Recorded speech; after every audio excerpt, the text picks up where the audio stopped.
ಪ್ರತಿನಿತ್ಯ ಸಾವಿರ ಸಾವಿರ ಯಾತ್ರಾರ್ಥಿಗಳು ಇಲ್ಲಿಗೆ ಬರಬೇಕೆನ್ನುವುದು ಇದು ಕನಸಿದು. ಒಂದು ಕ್ಷಣ ವಿಚಾರ ಮಾಡಿ, ನಾವು ಇಂದೆಲ್ಲ ಪ್ರಯತ್ನ ಮಾಡ್ತಾ ಇದ್ದೇವೆ. ಈ ಕಲ್ಯಾಣಕ್ಕೆ ಸಾವಿರ ಸಾವಿರ ಜನ ಪ್ರತಿನಿತ್ಯ ಬರಬೇಕು ಅಂತ ಒಂದು ಕ್ಷಣ ವಿಚಾರ ಮಾಡಿ. ಇದು 21ನೇ ಶತಮಾನ. ಇಂದು ನಮಗೆ ಇಂಟರ್ನೆಟ್ ಇದೆ, ಟ್ವಿಟರ್ ಇದೆ, ಮೇಲ್ ಇದೆ, ಇಮೇಲ್ ಇದೆ. ಇದು ಯಾವುದೂ ಇಲ್ಲದ 12ನೇ ಶತಮಾನದಲ್ಲಿ ಆಗಲೂ ಸಹಿತ ಕಲ್ಯಾಣಕ್ಕೆ ಅಫ್ಘಾನಿಸ್ತಾನದಿಂದ ಮರುಳಶಂಕರ ದೇವರು ಬಂದು, ಕಾಶ್ಮೀರದಿಂದ ಮಹಾದೇವ ಭೂಪಾಲ ಬಂದ, ಗುಜರಾತದಿಂದ ಆದಯ್ಯ ಬಂದ, ಮಧ್ಯ ಪ್ರದೇಶದಿಂದ ಕಕ್ಕಯ್ಯ ಬಂದ. ಇವರೆಲ್ಲ ಯಾಕೆ ಬಂದರು ಕಲ್ಯಾಣಕ್ಕೆ? ಏನು ಕಲ್ಯಾಣದೊಳಗೆ ಬಸವಣ್ಣವರು ನಿಮ್ಗೆ ಆಶ್ರಯ ಮನೆ ಕೊಡ್ತೀನಿ ಅಂತ ಅನೌನ್ಸ್ ಮಾಡಿದ್ರ? ಅಥವಾ ನಿಮಗೆ ಉಚಿತವಾಗಿ ಅಕ್ಕಿ ಕೊಡ್ತೀವಿ ಅಂತ ಹೇಳಿದ್ರ? ಅಥವಾ ನಿಮ್ಮ ಮಕ್ಕಳಿಗೆ ನೌಕರಿ ಕೊಡ್ತೀವಿ ಅಂತ ಹೇಳಿದ್ರ? ಯಾಕೆ ಕಲ್ಯಾಣಕ್ಕೆ ಬಂದರು ಅವರೆಲ್ಲ? ಅಥವಾ ಬಸವ ಕಲ್ಯಾಣದಲ್ಲಿ ಇಲ್ಲೇನು ಸಮುದ್ರ ಇತ್ತೆ, ಕನ್ಯಾಕುಮಾರಿಯ ವಿಸ್ಮಯವಿತ್ತೆ, ಅಥವಾ ಗ್ಯಾಂಗ್ಟಾಕ್, ಸಿಮ್ಲಾ, ಡಾರ್ಜಿಲಿಂಗ್ನಂಥ ಗಿರಿಧಾಮವಿತ್ತೆ ಬಸವ ಕಲ್ಯಾಣದಲ್ಲಿ?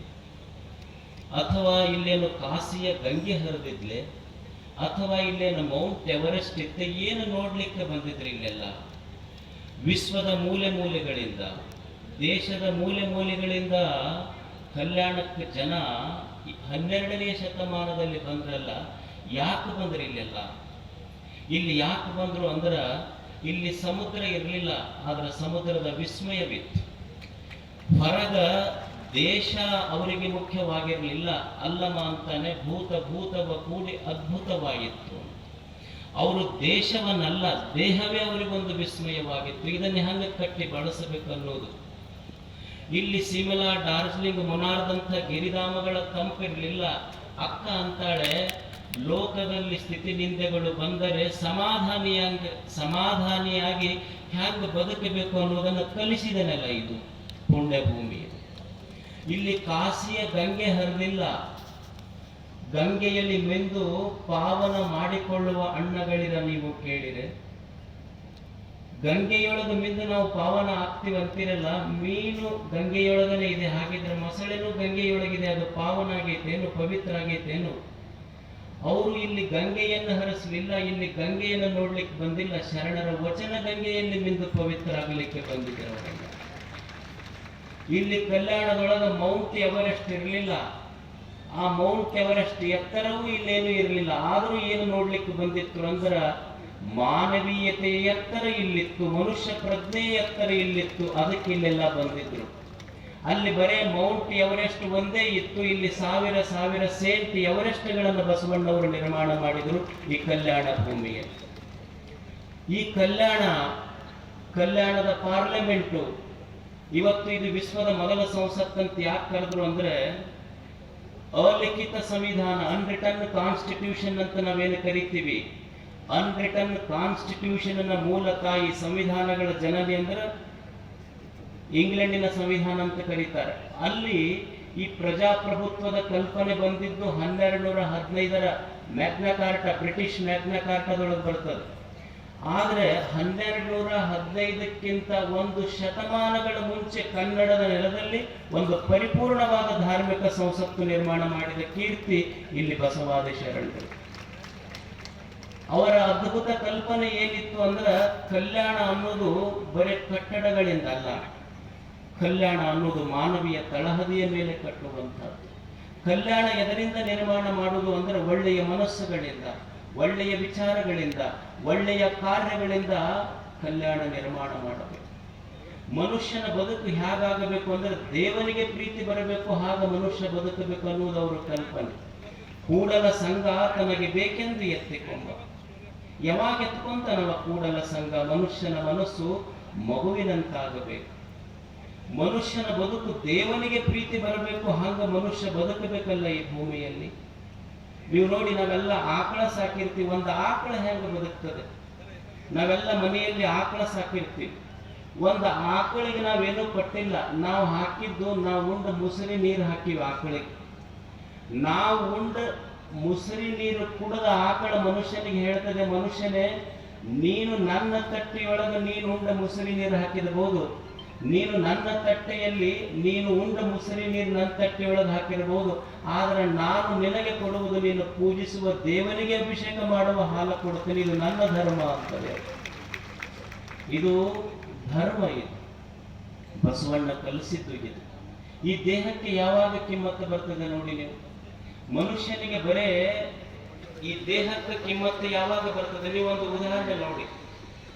ಈ ಬೆಲೆ, ದೇಹಕ್ಕೆ ಬೆಲೆ ಇರುವುದು ಸದ್ವಿಚಾರ, ಸದ್ಗುಣ, ಸದ್ಭಾವ, ಕೈಯಲ್ಲಿ ಕಾರ್ಯ ಇರಬೇಕು, ತಲೆಯಲ್ಲಿ ಸದ್ವಿಚಾರಗಳಿರಬೇಕು, ಕೈಯಲ್ಲಿ ಕಾರ್ಯ ಇರಬೇಕು, ಮನಸ್ಸಿನಲ್ಲಿ ಸದ್ಭಾವ ಇರಬೇಕು, ಮಾತಿನಲ್ಲಿ ಬಾಯಲ್ಲಿ ಸವಿಮಾತು ಇರಬೇಕು. ಅಂದಾಗ ಈ ದೇಹಕ್ಕೆ ಬೆಲೆ.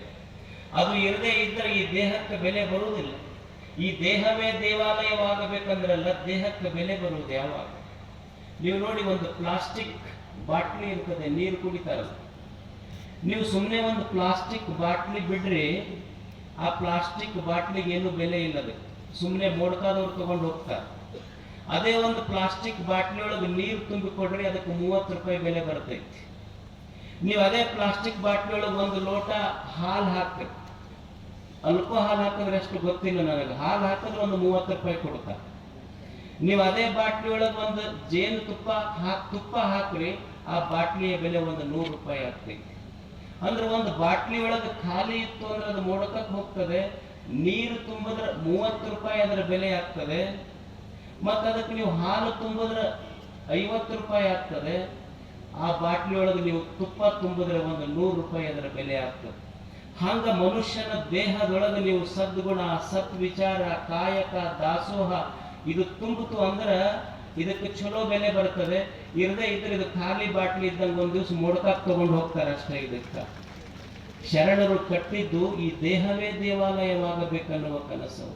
ಅವರು ಕಟ್ಟಿದ್ದು ಕಲ್ಯಾಣ. ಕಲ್ಯಾಣ ಅಂದ್ರೆ ನಾವೇನು ತಿಳ್ಕೊಂಡಿವಿ ಅಂದ್ರೆ ಇದೊಂದು ಪಟ್ಟಣ ಅಂತ ನಾವು ತಿಳ್ಕೊಂಡಿವಿ. ಶರಣರ ದೃಷ್ಟಿಯಲ್ಲಿ ಕಲ್ಯಾಣ ಅನ್ನೋದು it was not A village, it was A vision.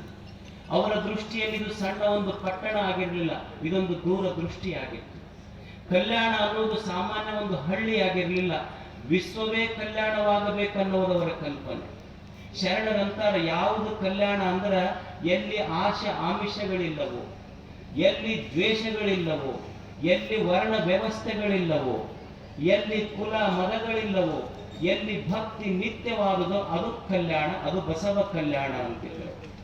ಕಲ್ಯಾಣ ಅಂದ್ರೆ ಎಲ್ಲಿ ಕಾಯಕ ಕೈಕೂಗಿ ಕರೀತದೆ ಅದು ಕಲ್ಯಾಣ, ಎಲ್ಲಿ ದಾಸೋಹ ನಡೆದಿದೆ ಅದು ಕಲ್ಯಾಣ, ಎಲ್ಲಿ ಸಮಭಾವ ಇದೆ ಅದು ಕಲ್ಯಾಣ.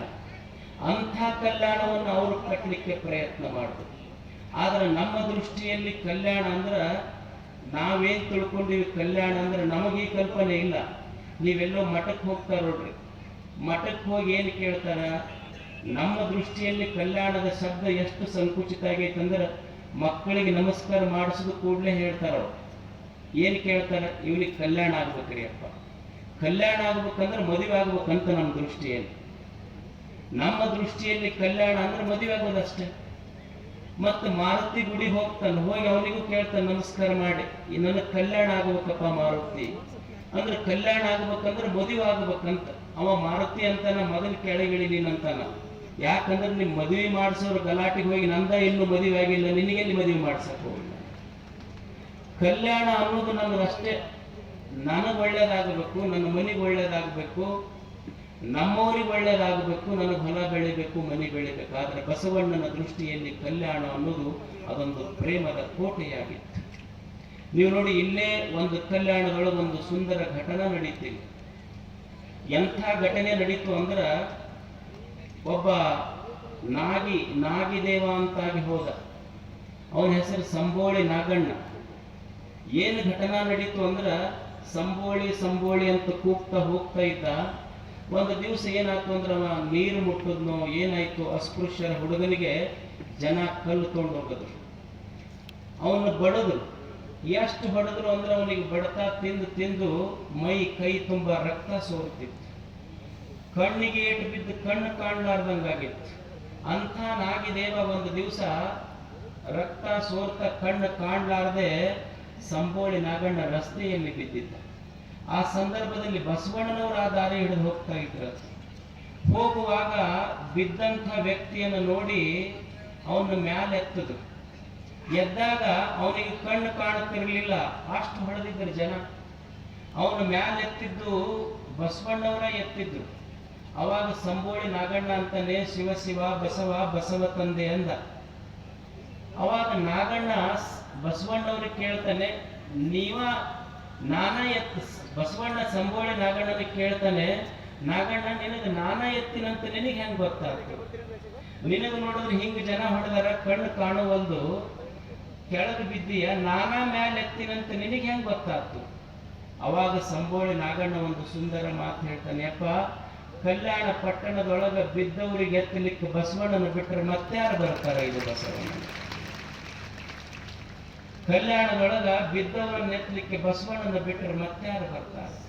ಅಂದ್ರೆ ಯಾರು ಬಿದ್ದಾರ, ಬಿದ್ದವರನ್ನ ಎತ್ತದವರೆಲ್ಲ ಬಸವಣ್ಣ ಆಗ್ತಾರ ಅನ್ನೋದು ಇದು ಬಸವ ತತ್ವ. ಇದು ಅದು ಬಸವಣ್ಣನ ಧರ್ಮ. ಪ್ರೇಮ ತುಂಬಿತ್ತು ಇಲ್ಲಿ ಕಲ್ಯಾಣದೊಳಗೆ. ಏನು ಕಲ್ಯಾಣವನ್ನು ಕಟ್ಟಲಿಕ್ಕೆ ಅವರು ಬಳಸಿದ ಭಾಷೆ ಎಷ್ಟು ಸುಂದರ. ಜನರಾಡುವ ಭಾಷೆ ಕನ್ನಡ ಭಾಷೆಯನ್ನು ಕಲಿತು ಕನ್ನಡ ಭಾಷೆಗೆ ಎಷ್ಟು ಅದ್ಭುತ ಅದ್ಭುತ ವಚನಗಳನ್ನು ಬರೆದು. ನೀವು ನೋಡ್ರಿ, ಮನುಷ್ಯ ಒಂದು ಕ್ಷಣ ವಿಚಾರ ಮಾಡಬೇಕಲ್ಲ, ದೇವರು ಒಂದು ಭಾಷಾ ಸಾಮರ್ಥ್ಯ ನಮಗೆ ಕೊಟ್ಟಾನ. ಒಂದು ಕಾಗೆಗೆ ಏನು ಅಕ್ಷರಗಳ ಗೊತ್ತಿಲ್ಲ, ಅದಕ್ಕೆ ಗೊತ್ತಿರೋದು ಒಂದ ಕಾ ಕಾ ಕಾ ಅಂತ ಇತ್ತು ಅಷ್ಟೇ. ಅದು ಕಾಗೆ ಬರೇ ಒಂದ ಅಕ್ಷರ ಗೊತ್ತೈತಿ, ಕಾ ಕಾ ಅಂದು ಇಡೀ ತನ್ನ ಕುಲವನ್ನೆಲ್ಲ ಕರ್ಕೊಂಡು ಹೋಗ್ತೈತೆ. ಕೋಗಿಲೆಗೆ ಬಹಳ ಅಕ್ಷರ ಗೊತ್ತಿಲ್ಲ, ಬರೇ ಒಂದ ಗೊತ್ತೈತಿ, ಕೂ ಕೂ ಕೂ ಅಂತೈತೆ ಅಷ್ಟೇ. ಅದು ಸಂಗೀತ ಸಾಮ್ರಾಟರನ್ನ ಸೋಲ್ಸೈತಿ. ಒಂದು ಕರುವಿಗೆ ಬಹಳ ಗೊತ್ತಿಲ್ಲ, ಬರೇ ಅಂಬಾ ಅಂಬಾ ಅಂತ ಇಷ್ಟ ಕರೀತೈತ. ಎಲ್ಲೋ ಕಾಡಿನಲ್ಲಿರುವ ತನ್ನ ತಾಯಿಯನ್ನ ಕೊಟ್ಟಿಗೆಗೆ ತರಿಸ್ತೈತಿ. ಒಂದು ಕಾಗೆಗೆ ಗೊತ್ತಿರುವ ಅಕ್ಷರ ಬರೇ ಕಾ ಅಂತೈತಿ, ಒಂದು ಕೋಗಿಲೆಗೆ ಗೊತ್ತಿರುವುದು ಬರೇ ಕೂ ಅಂತೈತಿ, ಒಂದು ಕರುವಿಗೆ ಬರೇ ಅಂಬಾ ಅಂತ ಗೊತ್ತೈತಿ. ಮನುಷ್ಯಗೆ 49 ಅಕ್ಷರ 1000 ಭಾಷೆಗಳಿಟ್ರು ಏನೂ ಇಲ್ಲ, ಬರೀ ಹೋಗಿ ಬೆಂಕಿ ಹಚ್ಚು ಕೆಲಸ ಮಾಡಬೇಕು ಅಷ್ಟೇ. ಏನು ಒಂದ ಅಕ್ಷರ ಗೊತ್ತಿದ್ದು ಜಗತ್ತಿನೊಳಗೆ ಪ್ರೇಮ ತುಂಬುದು, ಇಷ್ಟೆಲ್ಲ ಭಾಷಾ ಸಾಹಿತ್ಯ ಇದ್ದು ಏನು ಮಾಡುವುದು? ಶರಣರು ಹಿಂದೆ ಸಂಸ್ಕೃತ ಭಾಷೆ ಇತ್ತು, ಅದು ದೇವ ಭಾಷೆ ಅಂತ ಅನಿಸ್ಕೊಂಡಿತ್ತು. ಕನ್ನಡ ಜನರಾಡುವ ಭಾಷೆಯಾಗಿತ್ತು. ದೇವ ಭಾಷೆಯಾದಂಥ ಕನ್ನಡ ಜನಭಾಷೆಯಾಗಲು ಸಾಧ್ಯವಾಗದಿದ್ದಾಗ ಜನಭಾಷೆಯಾದಂಥ ಕನ್ನಡವನ್ನೇ ದೇವ ಭಾಷೆಯನ್ನಾಗಿಸಿದ ಕೀರ್ತಿ ಅದು ಶರಣರಿಗೆ ಸಲ್ತರು. ಇದು ಶರಣರು ಕಟ್ಟಿದ್ದು. ಹೆಂಗ ವಚನ ಬರೆದ್ರವರೆಲ್ಲ, ಏನು ಕುಂತು ಓದ್ದವರಲ್ಲ, ಯೂನಿವರ್ಸಿಟಿ ಕಟ್ಟಿ ಹತ್ತದವರಲ್ಲ. ನಿಮ್ಗೊಂದು ಸಣ್ಣ ಘಟನೆ ಹೇಳ್ತೇನೆ ನಾನು. ಬಾಚಿಕಾಯಕದ ಬಸವಯ್ಯಗಳು ಅಂತಿದ್ರು, ಅವರ ಹೆಂಡತಿ ಕಾಳವ್ವೆ. ಅಕ್ಕಿ ಅನುಭವ ಮಂಟಪಕ್ಕೆ ಹೋದ್ಲು, ಎಲ್ಲರೂ ವಚನ ಬರೀತಿದ್ರಲ್ಲ, ಆಕಿಗೆ ಅನ್ನಿಸ್ತು ನಾನು ವಚನ ಬರೀಬೇಕು.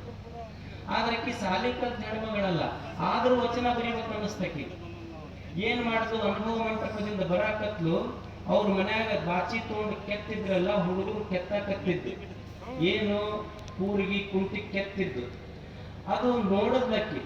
ಅಲ್ಲಿ ಒಬ್ಬ ಹೆಣ್ಮಗಳು ಹೊಂಟಿದ್ಲು, ಬಾಚಿ ಕೆತ್ತು ಹುಡುಗ ಆ ಹೆಣ್ಮಗಳ ಕಡೆ ನೋಡ, ಕಣ್ಣ ಹೆಣ್ಣಿನ ಕಡೆ ಹೋತು, ಕಾಲಿ ಬಾಚಿ ಕಡೆ ಬಾಚಿ ಕಾಲಿನ ಕಡೆ ಬಂತು. ಅವಾಗ ಅಕ್ಕಿ ಒಂದು ಲೈನ್ ಬರೆದ್ರು, ಕೈ ತಪ್ಪಿ ಕೆತ್ತಲು ಕಾಲಿಗೆ ಮೂಲ ಅಂತ ಒಂದು ಲೈನ್ ಬರ್ದೈತಿ. ಕೈ ತಪ್ಪಿ ಕೆತ್ತಲು ಕಾಲಿಗೆ ಮೂಲ ಅಂತ ಒಂದು ಲೈನ್ ಬರೆದು. ಆಮೇಲೆ ಮಧ್ಯಾಹ್ನ ಆದ್ಮೇಲೆ ಆ ಕಡೆ ಈ ಕಡೆ ನೋಡಿದ್ಲು, ಹಿಂದ್ ಹಿತ್ತಲುಗಳು ಒಂದು ಮನಿ ಇತ್ತು. ಅವಾಗ ಹೆಣ್ಮಗಳು ಗಂಡ ಗಲ್ಲು ಗಲ್ಲು ಗಲ್ಲು ಬಾಯಿ ಮಾಡಾಕತ್ತಿತ್ತು. ಅವಾಗ ಗಂಡ ಎಷ್ಟೊತ್ತನ ತಡ್ಕೊಂಡ ತಲೆ ಕೆಟ್ಟು ಏನತ್ತು, ಜೋರ್ ಬಂದು ಕಪಾಳಕ್ಕೆ ಹೊಡೆದ, ಬಾಯಿಗೆ ಹಲ್ಲ ಉದುರುದು. ಅದನ್ನ ನೋಡಿ ಮತ್ತೊಂದು ಲೈನ್ ಬರ್ದಕ್ಕೆ, ಬಾಯಿ ತಪ್ಪಿ ನುಡಿಯಲು ದವಡೆಗೆ ಮೂಲ ಅಂತ ಮಂದೊತ್ತು ವಚನ ಬರೆದು. ಮತ್ತೊಂದು ಲೈನ್ ಬರೆದು. ಮತ್ತು ಕೊನೆಗೆ ಸಾಯಂಕಾಲ ಆದ ಕೂಡಲೇ ಇವ ರೋಡ್ ಸೈಡ್ ರೋಮಿಯೋ ಹೊಂಟಿದ್ದ. ಗೊತ್ತಾಗ್ತಲ್ಲ, ಅವರ ಪೂರಾ ರೋಡ್ ತುಂಬಾ ಅವ್ರು ಅಡ್ಡಾಡ್ತಿರ್ತಾರ. ಅವ್ರು ಪೂರಾ ಕುಡಿದು ಜೋಲಿ ಹೊಡ್ಕೊಂತ ಇನ್ನೇನ್ ಗಟಾರದಾಗ ಬೀಳ್ತಿದ್ದ. ಅವ ಬೀಳ್ತಾನಂತ ಚಲೋ ಇದ್ದವ, ಅವನ್ನ ಹಿಡ್ಕೊಳಕ್ ಹೋದ, ಅವ ಇವನ್ ತೋಂಡ ಗಟಾರದಾಗ ಬಿದ್ದವ. ಅವಾಗ ಅಕ್ಕಿ ಮತ್ತೊಂದು ಲೈನ್ ಬರೆದ್ಲು, ವೃತಹೀನನ ನೆರೆಯಲು ನರಕಕ್ಕೆ ಮೂಲ ಕರ್ಮಹರ ಕಾಳೇಶ್ವರ. ಹಿಂಗ ವಚನ ಬರೆದ್ರು ಅವರೆಲ್ಲ. ಇದು ಶರಣರು ಕಟ್ಟಿದ ಪರಿ. ಅದಕ್ಕಾಗಿ ಅವರು ವಚನಗಳನ್ನು ಬರೆದ್ರು. ಬಳಸಿದ ಭಾಷೆ ಕನ್ನಡ, ಬೆಳೆಸಿದ ಭಾವ ಎಷ್ಟು ಅದ್ಭುತ. ನೀವು ನೋಡಿ, ಅವರು ನಿಸರ್ಗ ಇಷ್ಟು ಅದ್ಭುತವಾಗಿ ನಿಸರ್ಗದಿಂದ ಕಲ್ತರು ಶರಣರು. ಒಂದು ಸಣ್ಣ ವಚನವನ್ನು ಹೇಳಿ ನನ್ನ ಮಾತನ್ನು ಮುಗಿಸ್ತೇನೆ. ಅಕ್ಕ ಮಹಾದೇವಿ ಈ ಮಾತನ್ನು ಹೇಳ್ತಾರೆ. ಅಕ್ಕ ಭವಿ ಅಂತ ಯಾರಿಗನ್ನಬೇಕು, ಭಕ್ತ ಅಂತ ಯಾರಿಗನ್ನಬೇಕು. ಅಕ್ಕ ಒಂದು ಸುಂದರವಾದ ಮಾತು ಬರೀತಾಳೆ. ಒಡಲ ಕಳವಳಕ್ಕೆಂದು ಅಡವಿಯ ಕೊಕ್ಕೆ, ಗಿಡ ಗಿಡ ತಪ್ಪದೆ ತಿರುಗಿ ಬೇಡಿದೆ ಎನ್ನಂಗಕ್ಕೆಂದು, ಅವು ನೀಡಿದವು ತಮ್ಮ ಲಿಂಗಕ್ಕೆಂದು, ಬೇಡಿ ಆನುಭವಿಯಾದೆ ನೀಡಿ ಅವು ಭಕ್ತರಾದವು, ಚನ್ನ ಮಲ್ಲಿಕಾರ್ಜುನ ಎನ್ನು ಬೇಡಿದೆ ನಾದಡೆ ನಿಮ್ಮಾಣೆ ಅಂತಳಕ್ಕ ಮಾತೆ. ಆಕೆ ಒಂದು ಸುಂದರವಾದ ಕಲ್ಪನೆ ಕೊಡ್ತಾಳೆ. ಅಡವಿಯ ಪೊಕ್ಕೆನು ಎನ್ನಂಗಕ್ಕೆಂದು, ಒಡಲ ಕಳವಳಕ್ಕೆಂದು ಅಡವಿಯ ಪೊಕ್ಕೆ. ನಾ ಅಡವಿಗೆ ಹೋದೆ, ಗಿಡ ಗಿಡ ಬೇಡದೆ. ಎದಕ್ಕೆ ಹೋದೆ ಅಂದ್ರೆ ಒಡಲ ಕಳವಳಕ್ಕಾಗಿ. ಒಡಲು ಅಂದ್ರೆ ಈ ಕಡಲು. ಈಗ ನೀವು ಸಮುದ್ರ ಅಂತೀರಿಲ್ಲ, ಅದು ಕಡಲು. ಯಾಕಂದ್ರೆ ನೀವು ಎಷ್ಟು ನದಿಗಳು ಹೋದರೂ ಅದು ತುಂಬುದಿಲ್ಲ ನೋಡ್ರಿ. ಎಷ್ಟ ನದಿಗಳು ಹರಿದ್ರು ತುಂಬುದಿಲ್ಲ ಅದು, ಅದಕ್ಕದು ಕಡಲು. ಮತ್ತು ನೀವು ಎಷ್ಟ ಉಂಡ್ರಿ ತುಂಬುದಿಲ್ಲ ಇದು, ಅದಕ್ಕಿದು ಒಡಲು. ಇದು ಒಂದು ಒಡಲು. ಎಷ್ಟು ನೋಡಿ ನೋಡಿ ಕಣ್ಣಿಗೆ ಚಸ್ಮಾ ಬಂದು, ಕೇಳಿ ಕೇಳಿ ಕಿವಿಗೆ ಮಷಿನ್ ಹಾಕೊಂಡು ಉಂಡು ಹಲ್ಲು ಹೋದು, ಆದ್ರೂ ಹಲ್ಲು ಹಾಕಿಸ್ಕೊಂಡು ಉಣ್ಣಾಕತ್ತೀವಿ. ನೋಡಿ ನೋಡಿ ಚಸ್ಮಾ ಬಂದ್ರು ಮತ್ತೊಂದು ಚಸ್ಮಾ ಹಾಕೊಂಡು ನೋಡಾಕತ್ತೀವಿ, ಮತ್ತೆ ಮಷಿನ್ ಹಾಕೊಂಡು ಕೇಳಾಕತ್ತೀವಿ. ಅಂದ್ರೆ ಇದು ಮುಗುದಿಲ್ಲ ಇದ್ರದ್ದು ವ್ಯವಸ್ಥೆ. ಇದು ಒಡಲ ಕಳವಳ ಬಯಸುವುದೇ ಇದು. ಒಡಲು ನಿಲ್ಲುವುದಿಲ್ಲ ಇದು ಅಷ್ಟೇ. ಏನು ಬೇಕದು ಬಯಸ್ತೈತಿ. ಹಸಿವು ತೃಷೆಗಳ ಕಳವಳ ಈ ಒಡಲಿಗೆ. ಈ ಹೊಟ್ಟೆಯನ್ನು ತುಂಬಿಸಿಕೊಳ್ಳುವುದಕ್ಕಾಗಿ ನಾನು ಅರಣ್ಯಕ್ಕೆ ಹೋದೆ, ಆನು ಬೇಡಿದೆನು ಗಿಡ ಗಿಡ ತಪ್ಪದೆ ಆನು ಬೇಡಿದೆನೆ ನಂಗಕ್ಕೆ ಅಂತ. ನಾನು ಗಿಡಗಳ ಎದುರು ಹೋಗಿ ಬೇಡಿದ್ದು ನನ್ನ ಹೊಟ್ಟೆ ತುಂಬಿಸಿಕೊಳ್ಳಕ್ಕಾಗಿ, ನನ್ನ ಸ್ವಾರ್ಥಕ್ಕಾಗಿ. ಆದ್ರೆ ಗಿಡ ಹಣ್ಣು ಕೊಟ್ಟಿದ್ದು ಇದು ದೇವ ಅಂತ ತಿಳ್ಕೊಂಡು ಬಂದವರು, ನನ್ನ ಹತ್ರ ಬಂದವರು ದೇವರು ಅಂತ ತಿಳ್ಕೊಂಡು ಗಿಡ ಹಣ್ಣು ಕೊಟ್ಟು.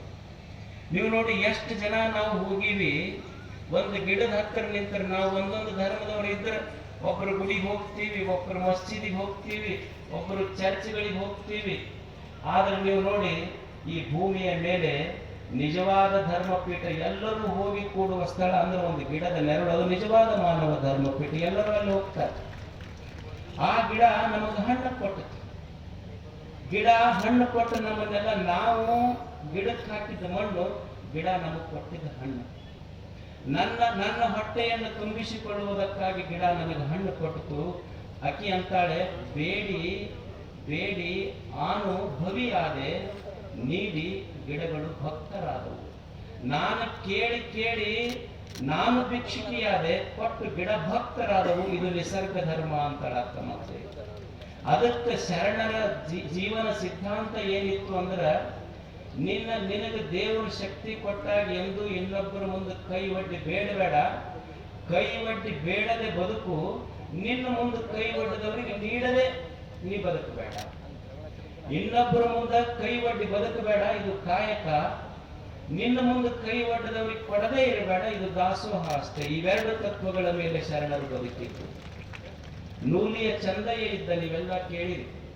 ನೂಲಿಯ ಚಂದಯ್ಯ ಅವ ಹುಲ್ಲು ಕೊಯ್ಯಕ್ಕೆ ಹೋಗಿದ್ದ. ಹುಲ್ಲು ಕೊಯ್ಯಕ್ಕೆ ಹೋದಾಗ ಅವನು ಕೊರಳಿನ ಲಿಂಗ ಕೆಳಗೆ ಬಿತ್ತು. ಲಿಂಗ ಕೆಳಗೆ ಬಿದ್ದಾಗ ಅವ ಏನು ಕಟ್ಕೊಳ್ಳಿಲ್ಲ, ಹಂಗ ಮುಂದೆ ಹೊಂಟ. ಕೊರಳೊಳಗಿರುವ ಲಿಂಗ ಒಂದು ಶಿಶುವಿನ ರೂಪ ತಾಳಿ. ಕಲ್ಪನೆ ಎಷ್ಟು ಸುಂದರವಾಗಿದೆ.